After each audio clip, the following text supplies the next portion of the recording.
Betul kan? Alumni Penabur kan? Iya, alumni Penabur. Dari Dari TK? SD. Oh, dari SD. Dari Oke. SD ya. SD. How long have you How been long? in Japan? About 8 years. 8 right tahun. now, ya. Iya. Kalau tentara mungkin udah jadi jenderal. Oh iya. S3-nya? S3-nya PhD, PhD. Doctor in Philosophy. Luar biasa. 29 tahun. 28 tahun saya dapat 28 PhD ya. BPK Penabur nominasang, konnichiwa, boku wa Hendra.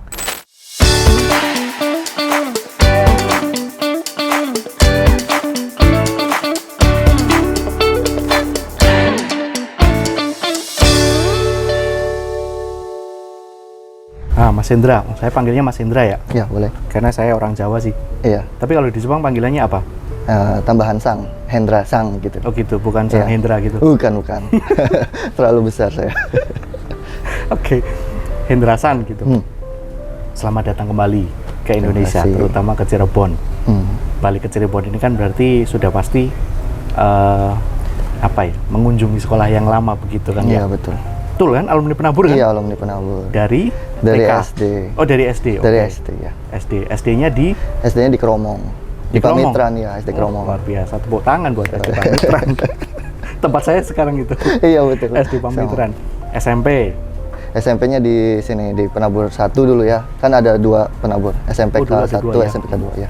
Kayak dualisme PSSI ya. Iya dulu. betul dulu. Jadi kita PSSI sana. Oke. Jadi SMP Cipto, SMA SMA juga di Cipto sama. juga di Cipto. Iya. Kuliah Kuliah saya lanjut ke Institut Teknologi Bandung. di Bandung. Iya. S1. S1. Ya. Ya di Sekolah Farmasi. S2-nya S2-nya saya di Universitas Osaka. Osaka itu di mana? Osaka itu di Jawa Barat kah? Barat Jepang. Oh, Barat Jepang. Iya, bukan Jawa Barat tapi Barat Jepang. Oke, itu S2-nya. S3-nya juga di tempat S2-nya yang sama. juga di tempat yang sama. Kuliah S2 ambil apa itu? S2 saat itu namanya imunologi molekular. Imunologi Molekular. molekular. Iya. Berarti belajar tentang Sistem kekebalan tubuh, sistem tapi kekebalan dari tubuh. sisi molekulnya seperti protein, DNA, asam amino gitu. Oh gitu. Iya. Wah, luar biasa, berat sekali kayaknya. Iya. S3-nya juga sama. S3-nya saya beralih ke bioinformatika. Jadi Bedanya? menyatukan informatics computer science dengan biologi atau juga imunologi. Lebih Jadi- berat lagi ya. Oh iya. Terus Lumayan. pekerjaan sekarang? Pekerjaan sekarang saya peneliti di laboratorium yang sama di nama laboratoriumnya Genome Informatics. Genome Informatics Iya, di Genome Jepang. Informatics ya di Jepang. How long have you How been long? in Japan? About 8 years. 8 right tahun. now, ya. Iya. Kalau tentara mungkin udah jadi jenderal. Oh iya. Kerasan tapi di Jepang. Iya, di Jepang lumayan enak suasananya. Terutama Osaka ya. Osaka itu tidak seperti Tokyo yang terlalu banyak orang lalu lalang, terus sepertinya ramai gitu. Tapi di Osaka tuh lebih tenang, lebih nyantai, Oh gitu. lebih kalem orangnya. Berarti cocok dengan kotanya ya? Iya, seperti Kerasan. di Cirebon ya kerasan. Makanannya pun enak, banyak goreng-gorengan juga. Oh Sama iya? kayak di Cirebon ya. Nasi goreng. Oh iya, ada mie nasi goreng, iya. Oh iya. Iya, namanya ada beda kayak namanya cahang. Cahang ya. Oh. di Nasi sini goreng. Adanya cak lontong kalau di sini. Cahang nggak ada. Enggak ada. Barangkali Cahang. ke depan. Kalau mau buka restoran di sini baru buka restoran Cahang gitu. Wah, sama aja nasi goreng. Oh iya, tapi kan namanya beda. Oh iya betul ya. Coba nasi goreng dijual di pinggir 15.000. Iya, Kasih nama Cahang, Cahang. dijual di hotel. 50.000. Nah. Pinter bisnis. Oh iya betul. Oke. Kita bicara tentang masa-masa sekolah. Hmm, Masa-masa sekolah di Penabur ya berarti ya? iya. Dari SD. Barangkali dari SD masih ingat guru-gurunya yang sekarang masih ada mungkin ya? Wah, saya sudah lupa kalau yang Sudah sekarang lupa? masih ada. Iya. Waduh, jangan ditiru ini nggak ingat sama guru-gurunya. Kalau Pak Heno? Oh, Pak Heno, sekarang masih ada Pak Heno. Pak Heno sudah pensiun kan? Iya, tapi masih ingat kan? Pak Heno masih ingat ya. Pak Tri, Pak Hari, Pak Tri nggak pernah diajar sih. Bu Tuti. Bu Tuti ya. SMP? SMP ya ada Bu Santi, Bu Puspa ya. Ada Pak Kemarin Yono. waktu main ke SMP ya biasa kalau Bu Santi kan biasanya Iya. ketemu alumni Iya, diajak foto-foto. foto, iya. Betul. Pak Yuwono, iya Pak Yuwono Pak juga Yuwono. sebentar lagi pensiun. Hmm. SMA? SMA dulu saya lebih dekat sama kayak Bu Mary. Bu Mary. Karena kita di Science Club Oh. kimia waktu itu. Iya, dari situ sudah kelihatan ya kalau memang tertarik ke dunia yang Iya, mulai kelas 2 ya saya lebih tertarik ke kimia gitu.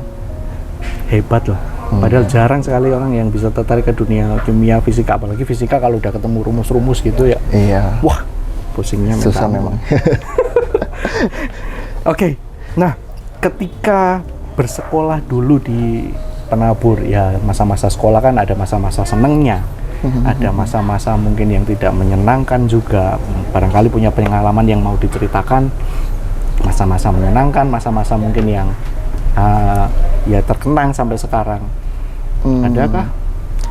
Ya, terkenang terutama sih teman-teman ya. Ya, untungnya tuh dari SMP sampai SMA tuh temannya kan sama ya karena dia kayak eskalator gitu ya. Jadi ya temannya itu dan temannya juga lumayan baik dan kompetitif gitu di bidang pelajaran gitu. Oh gitu. Jadi iya.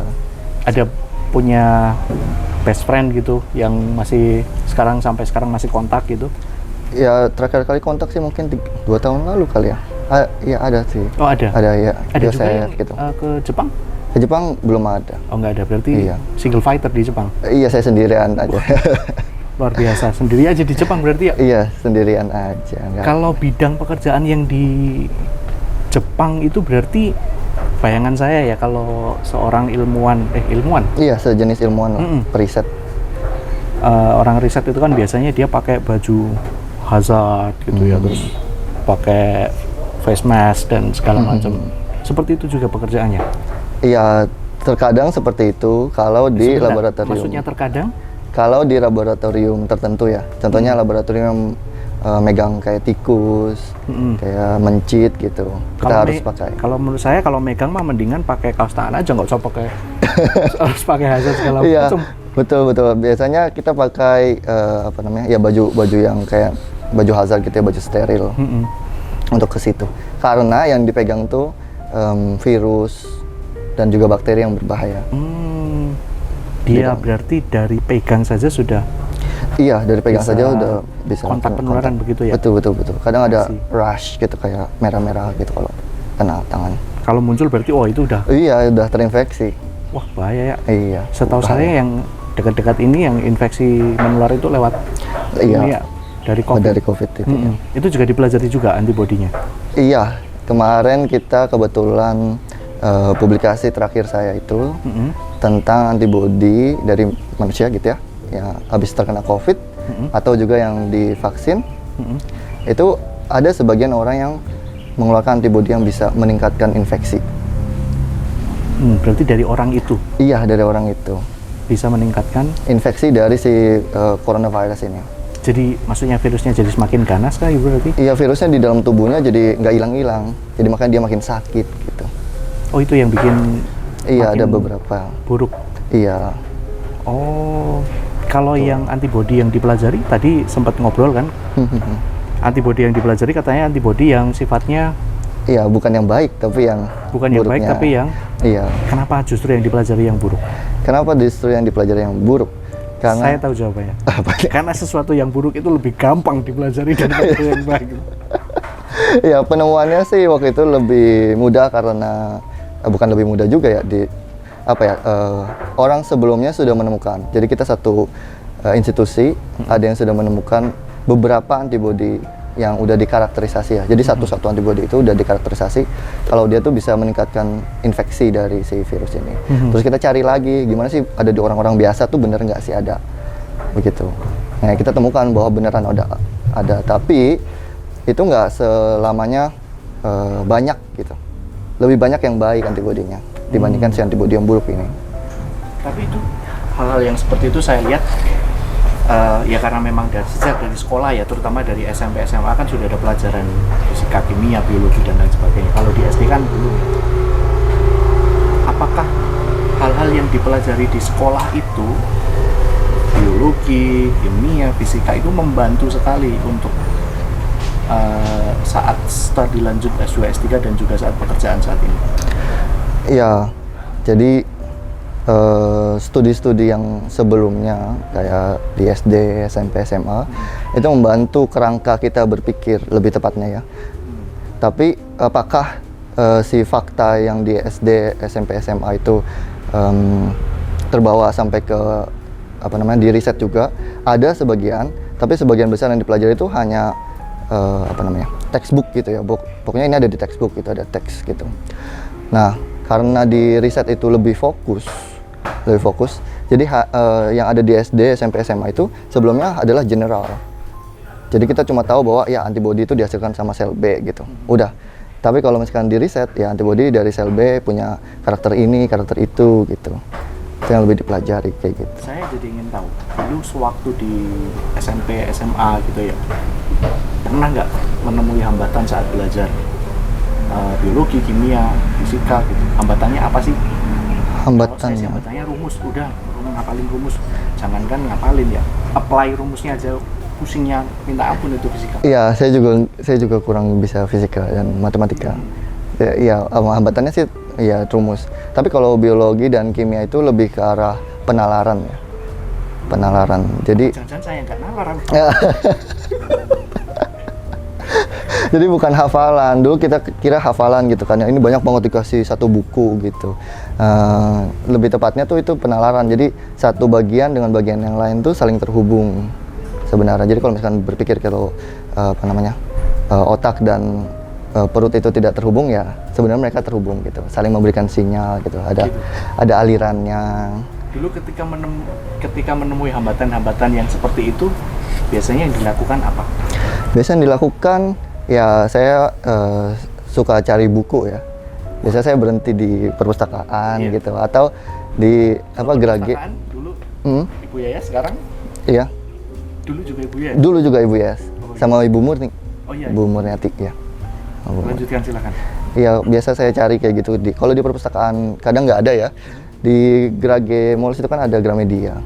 Kadang saya berhenti ke situ, terus ada beberapa buku-buku yang terbuka kan nggak ditutup. Sekarang kan banyak ditutup ya, disegel. Nah, dulu banyak yang terbuka. Jadi saya datang situ baca, duduk di situ. Luar biasa. Iya. Kalau saya kadang-kadang kalau sudah susah begitu ya menemui hambatan, kadang-kadang ya sudah menyerah di jalan begitu aja. Bukan contoh yang baik. Iya betul. Iya, terus di SMA karena udah juga banyak ilmu gitu. Terus saya juga jadinya suka baca kan ya. Jadi kita juga di kelas 1 tuh dapat nilai oke lah.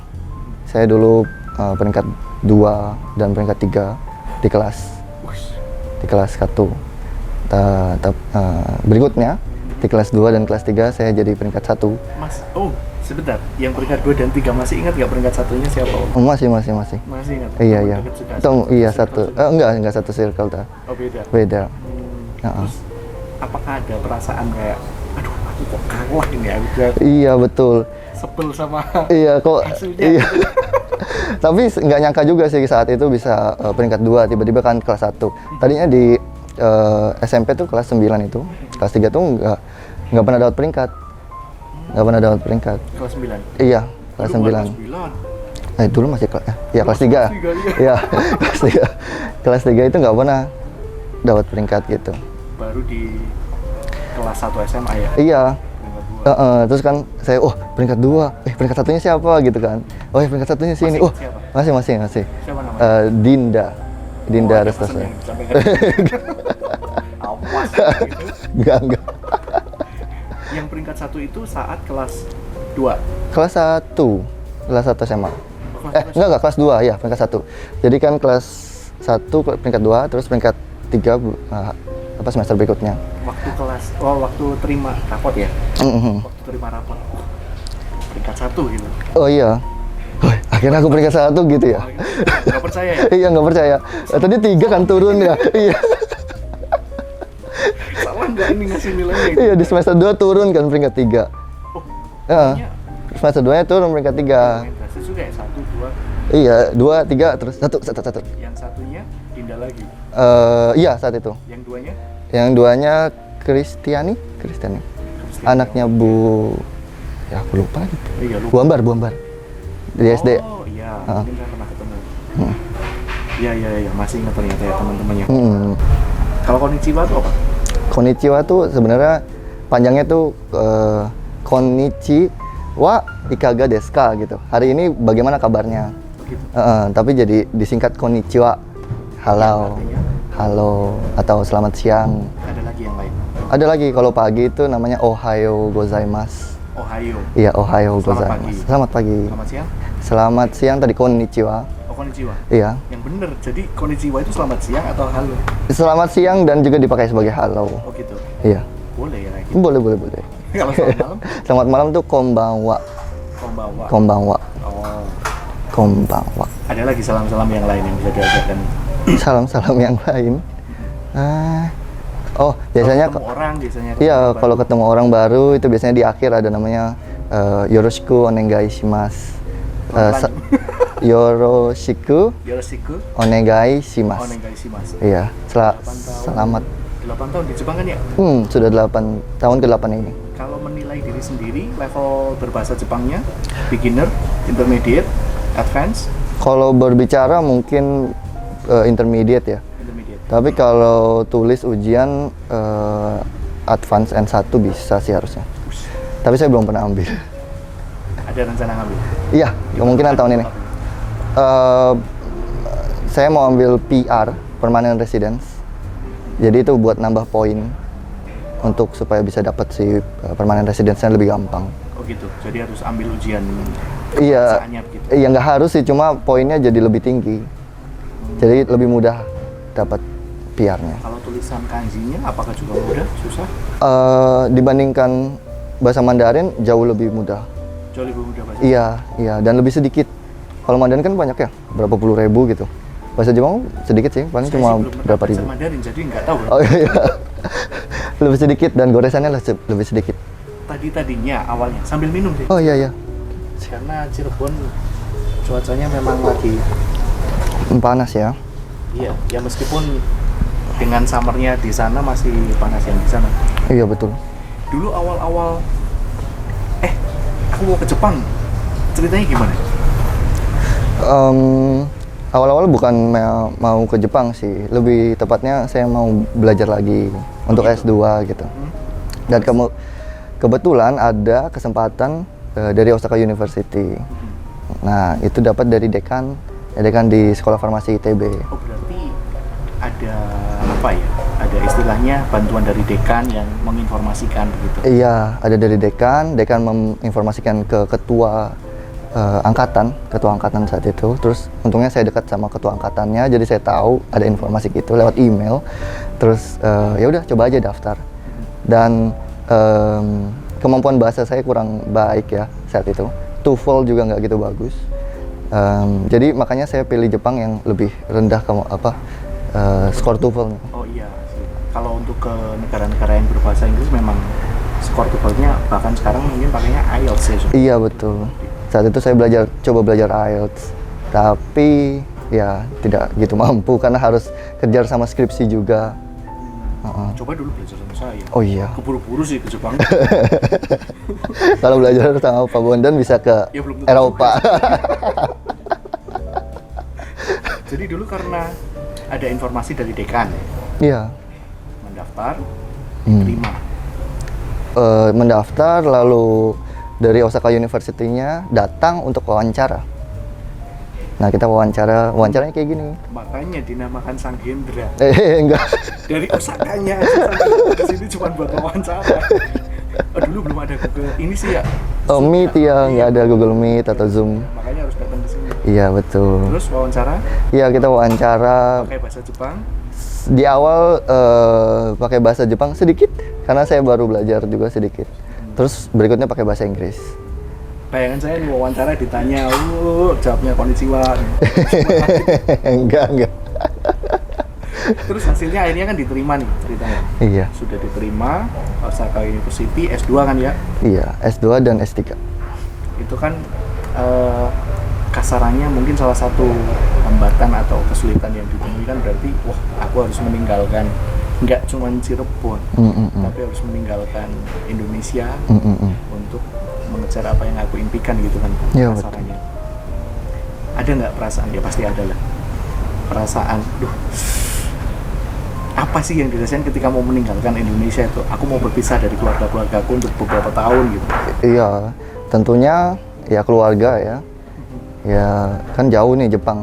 Perjalanan kalau direct dari sini ke Jepang itu 8 jam pakai pesawat. Lebih kayaknya. Kalau direct iya. Oh yes, buset. Kalau naik mobil. Naik mobil. Terus juga kan nggak bisa setiap weekend pulang kan, nggak kayak Jakarta gitu ya. Tiap weekend bisa pulang ke Cirebon gitu ya. Jadi kan agak lama. Ya juga rindu ya gitu ya sama keluarga. Kalau dulu kan saya di Bandung setahun tuh bisa 2-3 kali pulang. Kalau sekarang kan cuma bisa sekali. Setahun sekali ya? Iya. Biasanya pulang pas? Pulang kalau dulu September saat musim panas. Karena ada namanya liburan musim panas. Jadi kita dapat liburan musim panas. Tapi saat ini saya lebih ke Imlek karena kita pengen keluarga besar gitu ya. Kalau setahu saya kalau libur musim panas tuh lebih panjang. panjang. Iya betul. Sampai berapa lama? Ya paling 2 minggu lebih lah. Tapi karena saya ambil cuti ya sama jadinya. Iya. Menyenangkan gitu. Tapi saya saja yang dulu dari Jawa mau ke Sumatera berpisah dengan ini rasanya luar biasa, apalagi sampai ke Iya betul. Sampai ke Jepang ya. Iya betul. Di awal-awal sih memang agak rindu gitu ya. lebih terasa lagi saat sudah berada di sana. Iya betul. Di sana. Tapi untungnya di sana itu saya tinggal sama 2 senior saya satu rumah. Jadi ada orang yang bisa diajak ngobrol gitu. Jadi saya nggak benar-benar kesepian di tempat yang kosong, terutama Jepang kan. Iya. Membantu itu ya, sangat membantu lah. Sangat membantu sekali. Hari-hari di sana juga bekerja menggunakan bahasa Jepang. Saat S2, ya kita lebih banyak pakai bahasa Jepang. Tapi karena publikasi dan sains itu bahasanya Inggris, jadi diusahakan untuk berbahasa Inggris selalu. Ada rencana mau pulang lagi ke Indonesia? Dalam waktu dekat sih kayaknya tidak. Puji Tuhan. Iya. Saya takutnya nanti pulang ke Indonesia, bahasa Inggrisnya sudah bagus. Terus jadi guru bahasa Inggris atau bahasa Jepang gitu ya. udah bisa guru bahasa Inggris. Udah bisa bahasa Inggris. Bahasa Jepang juga. Bahasa Cirebon juga bisa. Satu paket ini. Kalau budaya di Jepang itu kalau menanyakan umur tuh ya kurang sopan. Iya, biasanya sih paling tanya aja kamu senior atau enggak gitu supaya dipanggilnya ya sang gitu. Kayak Bondang sang. Oh iya, Bondang sang gitu. Kalau boleh tahu sekarang umurnya Hendra Sang ini berapa? Ya, saya baru 29 bulan Desember kemarin. Iya, oh iya, terima kasih. Bareng sama Tuhan Yesus. Iya betul, mirip, deketan. Tanggal 20. Beda 5 hari, beda seminggu. Tuhan Yesusnya gitu. Iya. 29 tahun. Berarti kan S1 itu ditempuh S1 4 tahun. Berapa sih S1-nya? 2012 sampai 2016. 4 tahun? 4 tahun. Oh, biasa. Hitungannya cepet itu ya? Iya, ya ITB sih lumayan lah. Iya. S2-nya 2016? S2-nya 2016 sampai 2019. Iya, tapi di antara S1 sama S2 itu ada belajar bahasa. Jadi ada 6 bulan yang kosong. Oke, berarti S2 2 tahun. Title-nya apa ya berarti? Title-nya Sarjana Farmasi, S-Farm ya. Yang S2-nya berarti title-nya? S2-nya title-nya Master of Science, MSc. MSc? Iya. S3-nya? S3-nya PhD, Doctor in Philosophy. Luar biasa. 29 tahun? 28 tahun saya dapat PhD, iya. 28 tahun sudah mendapatkan gelar doktor, ya. Saya sebenarnya agak malu berada di sini. Enggak juga. Saya juga orang biasa. Kita sama-sama makan. Iya, makan nasi. Di sana juga makan nasi kok. Apa tadi Cahan? Cahan. Yang membedakan hanya struggle-nya. Perjalanan hidupnya berbeda ya. Ada apa ya pesan mungkin yang bisa disampaikan kita mau bikin spesial ya pesannya ya. Karena Anda sudah berapa 8 tahun di 7 pound. Jepang ya, silakan barangkali bisa memberikan pesan kepada penonton-penonton kita yang ada di rumah menggunakan bahasa Jepang. Weh, menggunakan bahasa Jepang. Karena harapannya pesan yang dalam bahasa Jepang karena di rumah banyak yang tidak tahu ya tidak tersampaikan. Tidak tersampaikan. Jadi percuma. Ya, nggak apa-apa. Untuk belajar teman-teman yang ada di rumah aja, kita memberikan pesan dalam bahasa Jepang, kemudian nanti barangkali bisa terjemahkan ke bahasa Indonesia. Silahkan dulu. Waduh, bahasa Jepang saya kurang gitu. Oke. Tapi saya coba dikit-dikit lah ya. Iya, jangan dikit, banyak. Wah, ini namanya mucaburi kalau dalam bahasa Jepang. Apa namanya ya?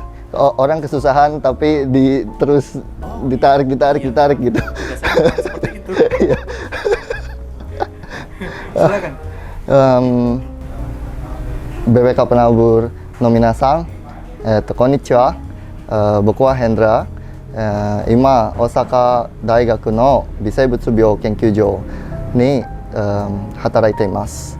で、もう8年間、日本に行ったんですけど、いろいろなことも学んだし、で、辛いこともあったけど、で、僕は今、PhD になりましたので、皆さんも、頑張ればできます。必ず。Begitu. Apa kira-kira itu tadi yang Ya, jadi saya Hendra. Saya sekarang itu bekerja di Osaka University.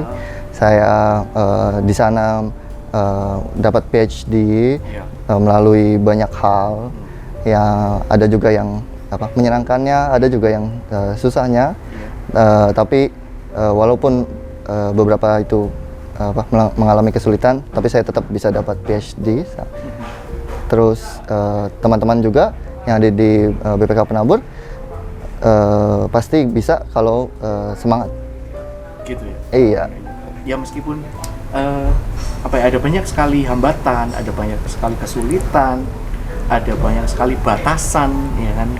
Kita semua punya batasan masing-masing ya. Pasti satu orang dengan yang lain batasannya berbeda-beda. Ya, betul. Meskipun kita punya keterbatasan, tetapi janganlah pernah menyerah. Karena ketika kita punya semangat dan kemauan, 29 tahun bisa mendapatkan PhD luar biasa. Apresiasi yang sebesar-besarnya untuk Hendra-san.